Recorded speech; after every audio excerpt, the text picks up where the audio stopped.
Kind of wanted to bring this up too is obviously, your brother Mike and playing for the NHL and stuff, but I remember him doing, becoming second, I believe, is that what I it was am called? second. I am second, yeah. I am second. Yeah. Yeah, And yeah. then, just him being an older brother and the example he set, and probably your parents and that kind of stuff, but in the Lord. And so, my question for hmm you is, kind of what did that look like for you, Bud, growing up? And when did you, become a Christian? When God become your Lord?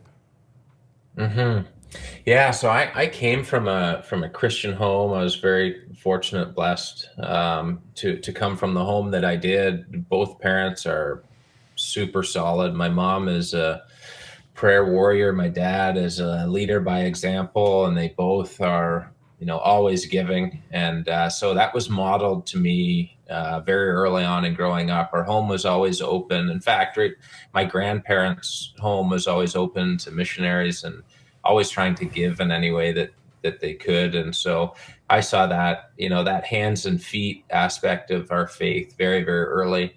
I accepted Christ when I was 7 years old, at home doing our reading and devotions before bed with my mom. And at that point, I mean, I've got a 6 year old that accepted Christ as well, and there's lots of questions and lots of digging. But until you go through those trials in your life and you realize that you're not enough to make it on your own, and you can't figure things out, and you're lost, and you're a sinner, and you got to deal with the Mm. consequences of your sin, both in the present and eternally. That's when things really start to become real. And it was the same for me. I remember being in university, and I'd always lived, at home up until then, as most people do. I was in the hockey world, but I was very, very, very dedicated. I didn't, a lot of my teammates in hockey would party and go out and things. And one was, I ended high school, and one was my faith. And two, I was so dedicated to my craft that I Mm-hmm. just never would put myself in those positions. And so going away and being, without parents or without that influence at university, um, it was, I remember hitting a point in my life where it was, God said to me very clearly, okay, bud, there's two paths you can take right now.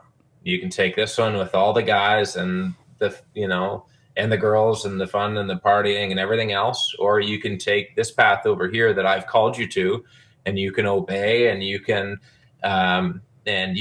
take the path that I've created, I've designed for you in your life. Mm-hmm. Um, and so that was a real crossroads. And I said, okay, well, that's what I want to do. I want to follow you. And so I'd been asked at that point to lead the Fellowship of Christian Athletes at my school, to start a Bible study with some men. And I decided to spend my time doing those things, and preparing for those things, instead of going and doing what hockey players in college typically do.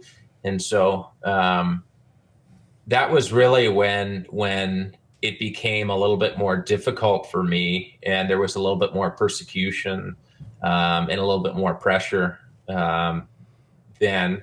And then, into my work life and career from there, being married, being a dad, that's when, faith becomes, you know a mandatory for me. I wouldn't be here if it wasn't for that. But there's been moments along the way. You said earlier, ups and downs and closer and farther from God. C.S. Lewis, talks about the laws of undulation. There's times when you'll feel real close, and there's times when you'll feel real far away. But the only thing that you can keep constant is your faith and your obedience.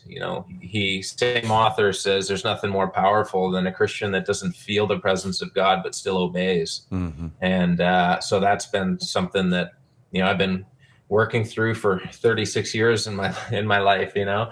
Um, but he's just made himself so real and so known on these various occasions through my life.